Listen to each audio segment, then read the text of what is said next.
আবুল কতক্ষণ হলো কিস্তি সারা বুঝতি আম্মা বাথরুমে দিতে হলাম তুই তুই আর কিস্তি সারা আইলে কবি আম্মা আব্বার লই মেডিকেল গেছে আব্বার অবস্থা ভালো না বুঝতি আম্মা আইলে তোরে চকলেট দেবো ধরো আপনাকে দুজনের এক পকে থেকে কবরে আপনারা কীর্তি স্যারের লগে মিশা কন এলাকার মানুষের লগে মিশা কথা কন আপনারা আর লগে মিশা কথা কন বারবার চকলেট দিবেন কই আনে চকলেট দেন না তোরে কইছি না দিমু আজ্জা কইলেন দিতেই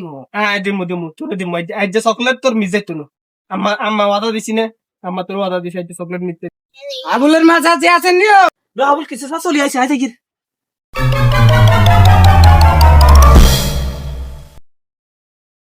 আবুলের মা চাচি আছেন বাসায় আপনাকে তো কিস্তি অনেক সমস্যা আপনাকে তো কিস্তি লইতে আইলে আপনাকে লড়া দশা লেগে থাকে আরে আবুল তোর মা কো নাই কিস্তি দিত না আর আম্মা তো বাসাত নাই আব্বার লই হসপিটাল গেছে তোকে বাসায় কিস্তি লইতে আইলে বেটা একটা না একটা সমস্যা লাগিয়া থাকে বুঝলাম না তোর মায়ের আমার দেখলি কি পলায় জায়গা নাকি আচ্ছা আবুল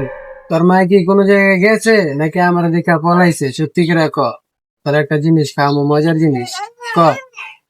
বলে খাওয়াবো একটা মজার স্যার হাসাই দিবেন আচ্ছা এলো স্যার আবুলের মা চাচ্ছি আপনার জীবন নাটকের পর্ব শেষ হয়েছে বাইরে আহেন এই লেগে আমি দরজা খুললে কিন্তু আপনার মান সম্মান থাকবো না ওরে হ্যাঁ স্যার কি এগো হ্যাঁ আনে এটা কি এখন আই আইছি বাথরুমে না স্যার কিস্তি তো আজ দিতে পারতেন না আজ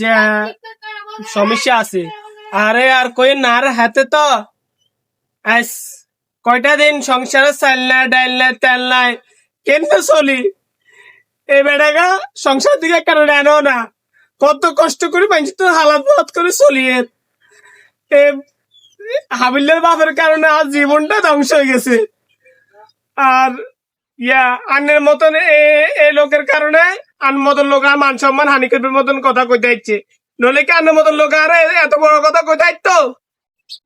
আনের কে কইসাই হলাইছি আর বাথরুমে না গেছে ঠিক আছে আপনি খান আর না খান আপনার কিস্তি থেকে দেওয়ানি লাগবো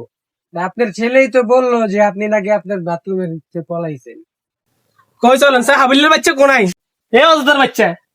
তুই চকলেট কোনাইছ আনে তো আরে স্যার চকলেট দেন নো আরে স্যারে চকলেট দিছে